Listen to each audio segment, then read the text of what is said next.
Hola, cuarto medio. Voy a explicar en mi ensayo 2 de física. La primera pregunta me hacen aseveraciones sobre las ondas. Entonces, la primera dice: ¿hay difracción si una onda al llegar a un obstáculo lo rodea y cambia de dirección?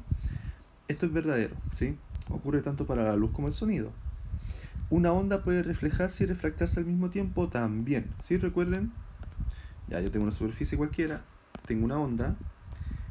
Bien, la onda puede reflejarse, sea o no con el mismo ángulo de incidencia, pero también se puede refractar, ¿sí? ¿Sí? Por lo tanto, eso es verdadero. Y luego me dice: las ondas se pueden polarizar, las ondas sonoras. Esto es falso. Solamente se pueden polarizar las ondas transversales. Ya recuerden que las ondas sonoras son longitudinales. Por lo tanto, la correcta es la B. 2. Se muestra un esquema con dos sonidos y me dicen respecto al esquema, ¿cuál de las afirmaciones es correcta? Entonces me dice: ¿ambos poseen la misma frecuencia? No. Recuerden que la frecuencia es la cantidad de oscilaciones. Entonces, claramente, si yo comparo la frecuencia de A es mayor que la de B. Y la longitud de A es menor que la de B. Longitud, escribí frecuencia. ¿Sí? Eso puedo saber, nada más. No me dicen nada de la rapidez, nada por el estilo. ¿La frecuencia del sonido B es menor? Sí, esto es verdadero. Después dice: ¿ambos tienen el mismo periodo? No. Recuerden que el periodo era 1 dividido la frecuencia. Y si yo hago una relación, periodo por frecuencia es igual a 1. ¿Qué quiere decir? A mayor periodo, menor frecuencia. A menor periodo, mayor frecuencia. Por lo tanto, como claramente tienen distintas frecuencias, tienen distinto periodo. Después dice: el periodo de A es mayor. Esto es falso. ¿Por qué? Como la frecuencia de A es mayor, su periodo es menor. Y ninguna de las anteriores tampoco. Entonces la B. La 3. Se ubica un objeto entre el centro de curvatura y el foco de una lente delgada, como se aprecia en la figura. Ahora, esta lente delgada ya es una lente convergente. Por lo tanto, se comporta, no es que se comporte igual, pero las imágenes son muy similares a las que se obtienen en un espejo cóncavo, que trabajamos en el primer ensayo. Entonces me dice que tengo las imágenes numeradas del 1 al 5. ¿Sí? Aquí está el objeto. El objeto está entre el centro y el foco. Entonces recordemos cuando está entre el centro y el foco, ¿cómo era la imagen? Era invertida. Por lo tanto, no puede ser ni esta, ni esta, ni esta. Mayor tamaño. Entonces no puede ser la 4. Claramente es la 5. 4. Una persona sentada en un paradero observa pasar un autobús con un pasajero sentado en su interior. Si se determina que la velocidad relativa del pasajero es 0, es decir, hay una persona cualquiera, ¿cierto? Hay un bus, lo voy a dibujar de esa forma, y dentro del bus hay un pasajero, ¿ya? Entonces claramente el bus se está moviendo, pero el pasajero, no me dicen que la velocidad del pasajero es 0, entonces me están diciendo que esta velocidad es 0, la del pasajero. Y claramente esta persona está en reposo. Por lo tanto, la A dice: el sistema de referencia está situado en la persona sentada en el paradero. No, porque la persona en el paradero ve que la persona que está esta de aquí, la azulita, se está moviendo. Después dice: el sistema de referencia está situado en otro pasajero sentado detrás de él. Esta es, ¿sí? Porque aquí hay otra persona, cualquiera, que está sentada. Y como ambos están dentro del autobús, van a ver que están en reposo, ¿sí? Porque el autobús es el que se está moviendo, no las personas. Después la C dice: el sistema de referencia está situado en otro pasajero moviéndose. No, como se está moviendo, va a ver que esta persona también se está moviendo. Recuerden, movimiento relativo. El sistema de referencia está situado en otro pasajero moviéndose hacia atrás, tampoco. Y después dice que está en un letrero. Tampoco. El letrero es muy parecido a este caso, ¿sí? Por lo tanto, la correcta es la B. La 5. Tengo un gráfico que muestra la posición de un ciclista en el tiempo que se mueve en línea recta y en la misma dirección. Me dice: ¿cuál de las siguientes afirmaciones es correcta? ¿La rapidez del ciclista es constante? Sí. Es más, este gráfico me describe un movimiento rectilíneo uniforme. ¿La aceleración del ciclista es nula? También, ¿cierto? Recuerden que la aceleración es el cambio de la velocidad en el tiempo. Entonces, claramente, como no hay cambio de rapidez, porque es constante, no hay aceleración. Después dice: transcurrido 3 segundos, el ciclista se ha desplazado 3 metros. 3 segundos, estoy aquí. Entonces el ciclista se desplazó 9 metros, ¿sí? No 3. Por lo tanto, esto es falso. 1 y 2. La 6. De las siguientes proposiciones relacionadas con los principios de Newton, son correctas que un par acción y reacción actúan sobre el mismo cuerpo. No. Actúan sobre cuerpos distintos, ¿ya? Si la fuerza neta sobre un cuerpo es nula, entonces este cuerpo puede encontrarse en reposo o en movimiento rectilíneo uniforme, verdadero, ¿cierto? Este es el principio de inercia. 3. El peso y la normal actúan sobre un cuerpo con un par acción y reacción. Esto es falso, ¿ya? Generalmente uno considera eso como que la normal es la reacción y el peso del peso. No es así. Por lo tanto es solo 2. En la 7 dice si sobre una caja de 2 kilos de masa que está en una superficie lisa, que quiere decir lisa sin roce, actúan dos fuerzas horizontales como muestra la figura. ¿Cuál es la aceleración de la caja? Ya, entonces tenemos que la masa de 2 kilogramos. Entonces, ¿qué ocurre? Yo tengo dos fuerzas. Entonces yo voy a calcular la fuerza neta, ¿ya? Entonces esta fuerza neta va a ser una fuerza 1, que esta va a ser esta de aquí, y una fuerza 2. Pero esta fuerza 2 la voy a restar, porque va en sentido contrario, ¿sí? Va hacia la izquierda. Si yo considero, ¿cierto?, estos ejes de esta forma, x menos x, menos aquí va a estar menos y claramente esta es negativa. Por lo tanto me va a quedar la fuerza neta igual a 12 menos 4, entonces va a ser de 8 newton. ¿Por qué? Porque yo cuando ocupo la segunda ley, ¿cierto?, según principio, que te dice F igual M por A, esto es la fuerza neta, por si acaso, ¿ya? Entonces, como me pide la aceleración, yo despejo, la aceleración va a ser la fuerza dividido la masa, fuerza neta. Entonces me va a quedar 8 dividido 2, y esto va a ser 4 metros segundo cuadrado. Alternativa B. La 8. Dos personas A y B ejercen fuerzas horizontales sobre unas cajas de madera. La persona A logra moverla 10 metros. Entonces aquí hay un desplazamiento, ¿ya?, que es de 10 metros. Y la B no la mueve. Entonces aquí el desplazamiento es nulo. 0 metros. Y respecto al trabajo, recordemos que el trabajo, que en este caso es un trabajo mecánico, W era igual a fuerza por desplazamiento, ya su forma más sencilla. El trabajo es un escalar. Por lo tanto, claramente, en este caso hay trabajo, pues en este caso hay un trabajo 0 joule, ¿sí? Aquí va a ser mayor que 0. ¿Por qué? Porque claramente aquí no se mueve la caja, ya en este caso. Entonces, dice, ¿ambos realizaron trabajo? No. Ninguno realizó trabajo tampoco. ¿Solo A realizó? Sí, pues esa es la verdadera. Después me dice que A hizo un trabajo positivo y B uno negativo. Tampoco, porque B no hizo trabajo. Y dice, ¿solo se realiza trabajo si los cuerpos son levantados? Tampoco, ¿sí? Sí, claramente se realiza trabajo cuando yo levanto un cuerpo, pero no es necesario solamente levantarlo, yo lo puedo arrastrar. Luego la correcta es la C. 9. Este es más de razonamiento. Dice, usted se encuentra en la entrada del colegio con una mochila de 1,5 kilos y va a almorzar a su casa que está a una distancia de 1000 metros. ¿Cuál es el trabajo realizado por el peso de la mochila considerando que el desplazamiento es horizontal? ¿Qué ocurre? Cuando yo tengo cosas de este estilo, miren, que yo aplico por ejemplo una fuerza en ese sentido y yo me muevo hacia allá, en este caso el trabajo es nulo, ¿ya? Por lo tanto, ¿qué ocurre?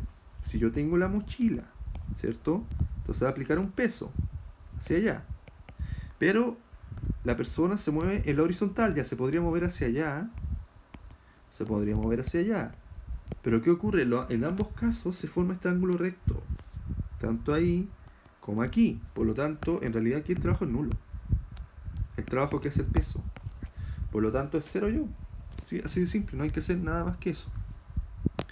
La 10. Se deja caer un cuerpo desde el reposo, sin considerar roce. Se afirma que mientras cae, energía cinética y potencial mecánica. Ya, recordemos.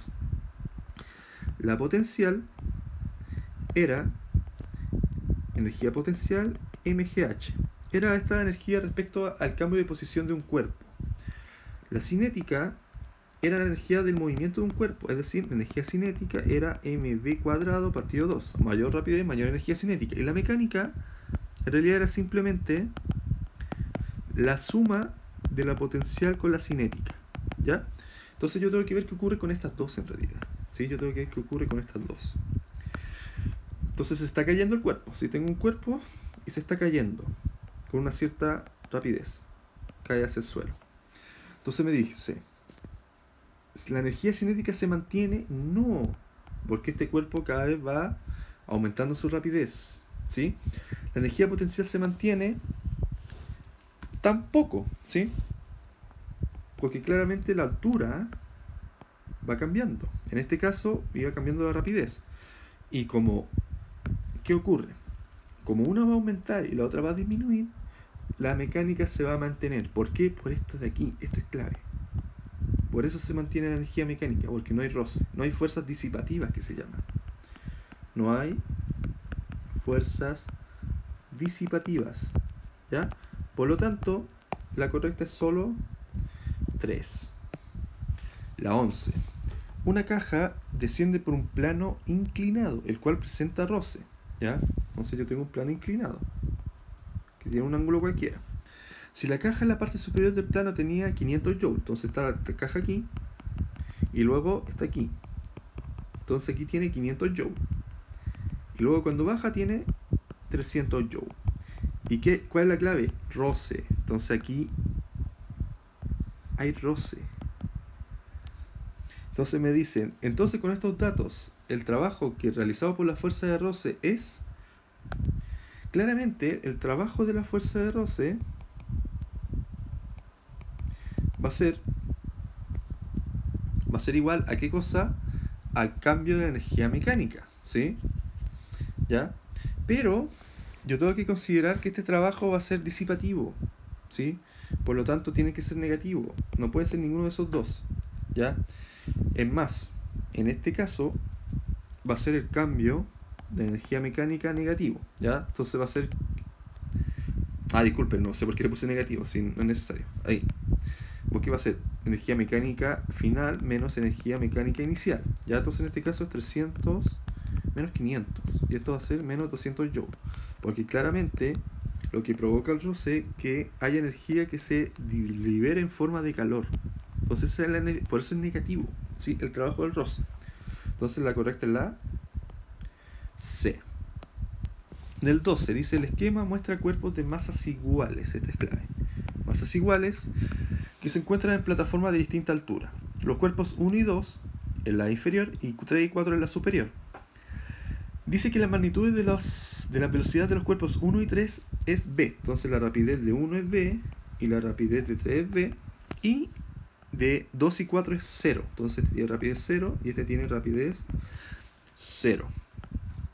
De acuerdo a la información entregada, ¿cuál opción es falsa? Falsa. Entonces la me dice la energía total del sistema formada por 1 y 2 es igual a la formada por 3 y 4. Yo tengo que ver dos cosas. Energía potencial, energía cinética. Esta es mv² partido 2 y esta es mgh. Entonces claramente en la parte inferior la energía potencial es 0, ¿ya? En la parte superior yo voy a tener energía potencial mgh. En este caso, solamente uno tiene energía cinética, ¿ya? Y en este caso solamente 3. Pero ¿qué ocurre? Si me dicen que son iguales, es falso. ¿Por qué? Porque estos dos cuerpos van a tener energía, ¿ya? En cambio, en este caso, solamente este. ¿Sí? Este no tiene energía porque ni siquiera se mueve y tampoco está a cierta altura. Por lo tanto, esta es falsa. Luego la B, comprobemos las anteriores. La B dice la energía total del sistema formado por 2 y 4 es menor que la energía total del sistema formado por 1 y 3. Es verdadero, ¿sí? ¿Por qué? Porque 1 tiene energía solamente cinética, pero 3 tiene energía. Mira, lo voy a poner de esta forma. 1, 2, 3, 4. 1 tiene energía cinética. 2 solo no tiene energía, ¿ya? 3 tiene energía cinética y potencial. Y 4 tiene energía potencial. Entonces claramente 2 y 4 tiene menos energía que 1 y 3, ¿sí? Por lo tanto, esta es verdadera. 1 y 3 tienen la misma energía cinética, es verdadero, ¿sí? ¿Por qué? Porque tienen la misma masa y además la rapidez es la misma, que es v. El cuerpo 3 tiene la mayor energía mecánica, miren, verdadero. ¿Sí? Recuerden que la energía mecánica es la suma de la cinética y la potencial.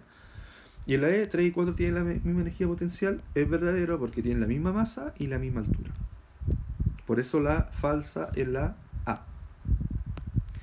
La 13, un cuerpo de masa constante está bajando por un plano inclinado. Y el gráfico muestra cómo se comporta su momentum. El momentum lineal, ¿sí? Porque también existe un momento angular, era P igual rapidez, masa por rapidez. ¿Ya? Ese es un momentum. Por lo tanto, si yo veo el gráfico, ¿qué dice? Está bajando con velocidad constante, el momentum es constante. Entonces, si en este caso el momentum es constante y la masa es constante, ¿qué va a ocurrir? Si yo hago un despeje matemático, la rapidez, la velocidad va a ser momentum dividido masa. Y como son constantes, la rapidez también tiene que ser constante, la velocidad. Sí, siempre digo rapidez. Entonces esto es falso. Después dice, no está sometido a una fuerza. Está bajando, sí, pues es verdad, disculpen. Está bajando con velocidad constante, esta es la verdadera.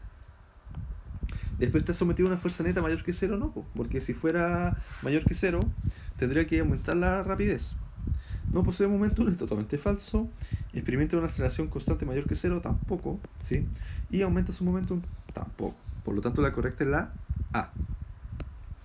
La 14, respecto al impulso. Ya, el impulso es un vector que es igual a la fuerza por el tiempo, y además es el cambio del momentum, ¿ya? Por lo tanto, el impulso tiene mucho que ver con la fuerza, ¿sí? Por lo tanto, la A dice una magnitud vectorial verdadera, siempre produce una variación de cantidad de movimiento verdadero. Al chocar dos partículas se ejercen impulsos iguales. Esta es falsa. ¿Por qué? Puede que la magnitud sea igual, pero van a ser distintos los sentidos. Y con esto ya automáticamente no son iguales. ¿Tienen la misma dirección y sentido de la fuerza? Sí.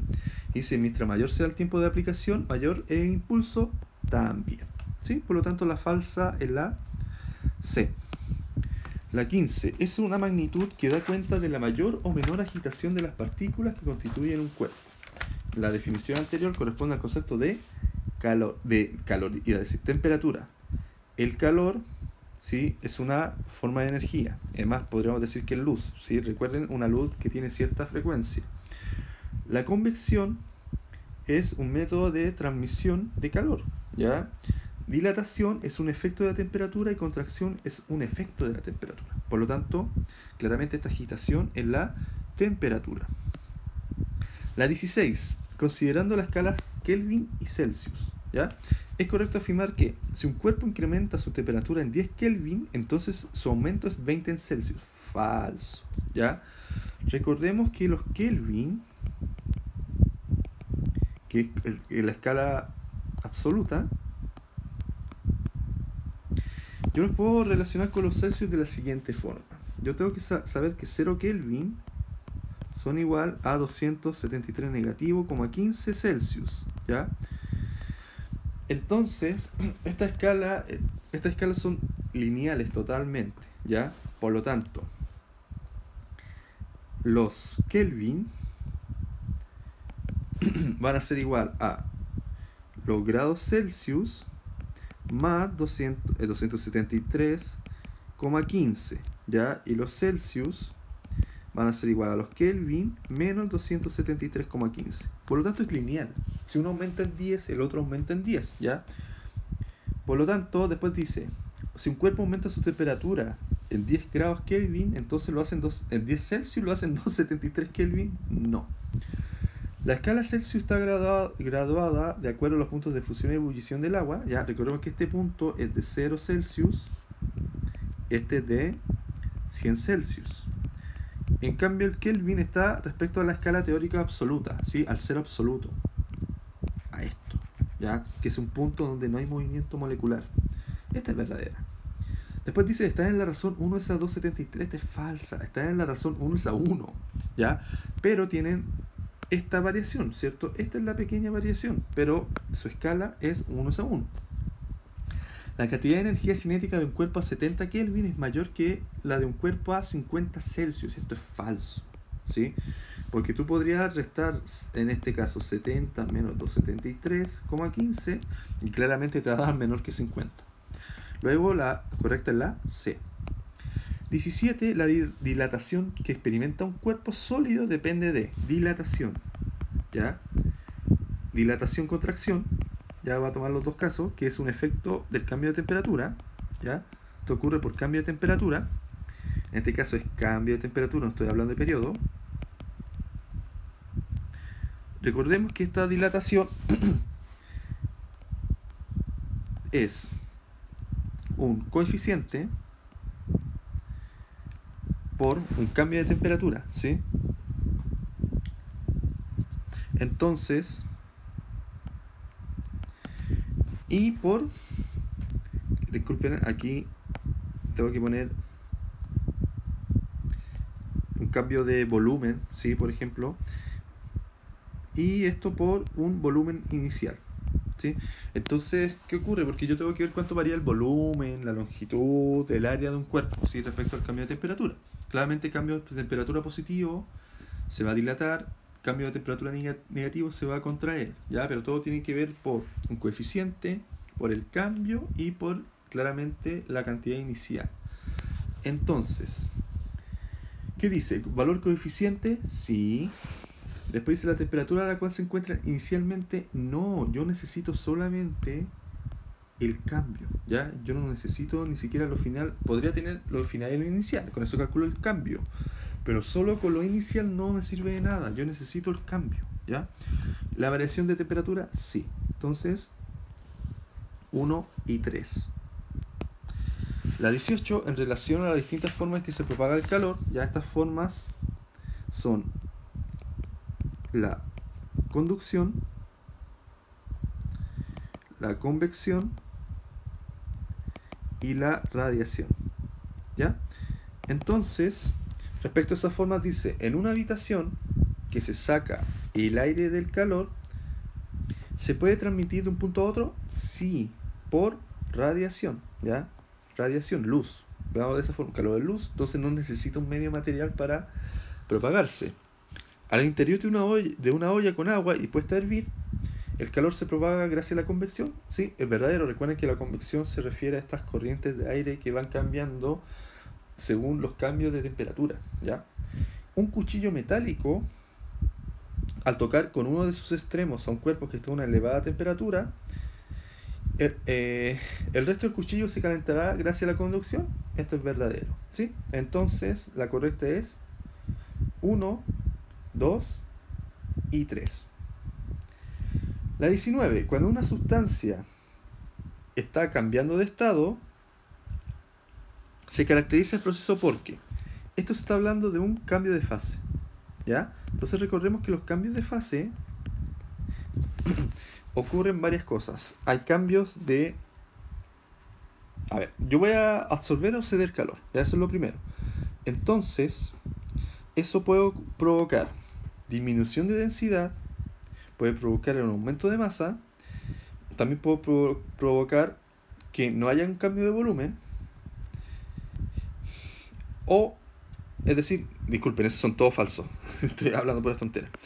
En este caso, ¿qué se caracteriza? Que no hay cambio de temperatura. Ya recuerden que cuando hay un cambio de fase, ¿sí? Por ejemplo, siempre esta aparece generalmente con gráficos. Entonces un gráfico de temperatura y calor. Entonces te aparecen cosas de este estilo. Por ejemplo, así. Entonces siempre cuando tú tengas estas líneas constantes, aquí hay cambios de fase, ¿sí? Aquí hay un cambio de fase.